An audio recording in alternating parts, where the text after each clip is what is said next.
So if you're from this part of the world and you feel so inclined, help me finish this statement. It's football time in Tennessee. Well done. I know. That's my next line. It's football season everywhere, not just in Tennessee. Youth, middle school, high school, college, professional football are all now in full swing. Those of you who know me well may know that in my youth I was a serious athlete. It was really the love of my life in my young years, was whatever sport was in season. And when the playing phase came to its natural conclusion, I became a serious fan of sports, and over the years have been a serious observer of sports in the sense of what is it that sports has to tell us about life. Sports and culture are so intertwined when you think about it. My wife served at 8 o'clock today. If she were here now, she would tell you that when she's doing her crosswords, plural, and anytime there's a sports question, the nickname of a team, the location of a college, somebody in the Hall of Fame, she'll tell you, I come in pretty handy. I'm basically her first, second, and third lifeline as far as the sports questions in the crossword puzzle. I tell you all that to tell you this: as time goes on, I have become less interested in sports. I now spend a lot more time with books and movies and good quality television. So I've kind of evolved into more of a sports historian at this point than an actual active fan. So much so that I will tell you this: last football season, on a Saturday night when some big games were being played, there was a premiering movie on the Hallmark Channel that I wanted to watch. Hand to God. And I said to Debbie, how about we watch this Hallmark movie? It's the premiere, and I'd like to see it. And so she just looked at me like, have you lost your mind on a Saturday night in the fall? I said, no, I'd really rather watch the movie at this point. And so I said to her after we reflected for just a brief moment, I'll bet you never thought this day would come, would you? And she just sat on her couch and said, it's absolutely amazing that you are choosing to watch a movie instead of football on Saturday night.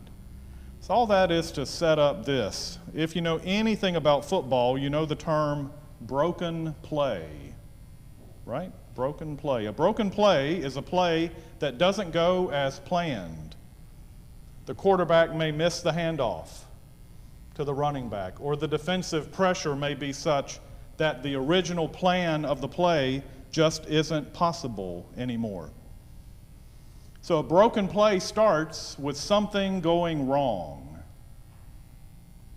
But ironically, oftentimes a broken play can turn out to be good. Maybe the receiver comes wide open amidst all the chaos. Sometimes the quarterback, in scrambling to get away from the defensive pressure, realizes, instead of throwing it, I can run it. There's open field in front of me. If you think about it, if you do like football, some of the iconic plays in football history are broken plays. Plays that didn't go according to plan, but that turned out for good in the end. If you think about it, a lot of touchdowns over the years, have been scored on broken plays. I'm going to suggest to you today that the parable we just heard can be interpreted in part as if it's a broken play. A good result is brought out of a bad situation. When I think about this passage, I think about the truism, when life gives you lemons, make lemonade. In commenting on the passage, Kent Hughes writes, the confrontation is a firing. If you have ever been fired, you know it leaves you with an empty feeling, to say the least. The manager in the parable is fired from his position. The owner says to the manager, "What is this that I hear about you? Give me an accounting of your management, because you cannot be my manager any longer." The man is brought in, dressed down, and fired. If this were an episode of Project Runway, this is when Heidi Klum says, "You're out." Yes, a Project Runway reference today. Hallmark Channel and football, and we're not even halfway into it yet.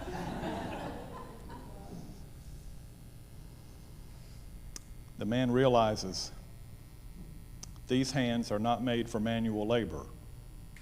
He says, "I don't want to go to work with my hands." Then, with all due respect to the temptations, he says, "And I'm too proud to beg."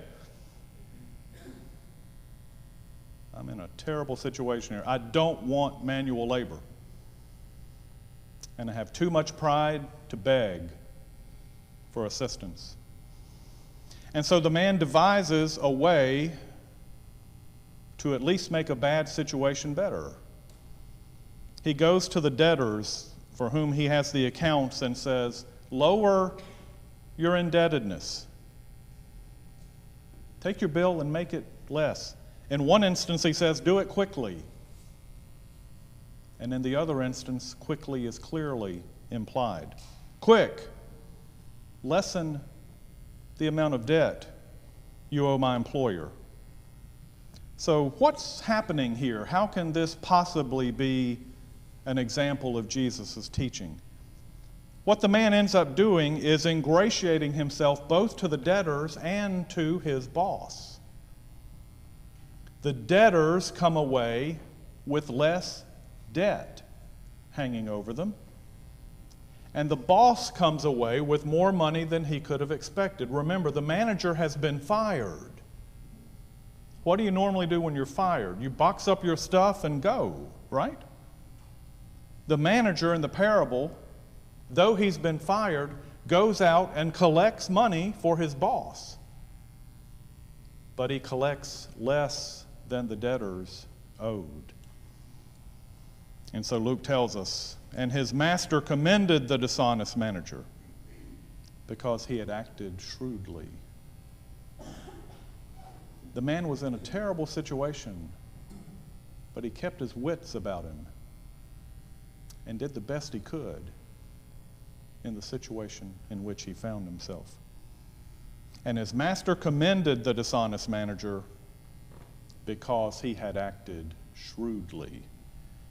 So I did go to a dictionary this week to look up shrewd, and it's not the first definition, but one of the definitions for shrewd is marked by clever, discerning awareness. Think about the manager in the parable. He shows clever, discerning awareness, how to make the best out of a bad situation. So then I went back to the dictionary and looked up clever. One of the definitions for clever is marked by wit or ingenuity. The manager shows ingenuity, again, in making a bad situation at least better than it could have been. The manager finds himself part of a broken play, but in the end, he turns it into a touchdown. He ingratiates himself both to the debtors and to his employer. He brings a good result out of a bad situation. When handed lemons, the manager makes the best possible outcome of it.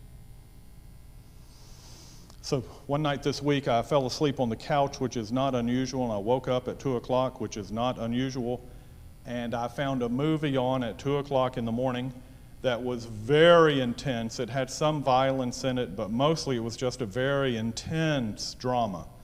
And as I'm waking up from my nap, I'm thinking, I'm going to give myself nightmares watching this movie, but I can't stop watching it. I just got interested in the plot. It was compelling. There was so much tension and drama. So I'm watching a movie I know is going to make it harder to go back to sleep. And so a couple of times I reminded myself, Joel, it's just a movie. You really don't have to have nightmares about this. It's just a movie. It's a story. So today's gospel lesson, please remember, is a story.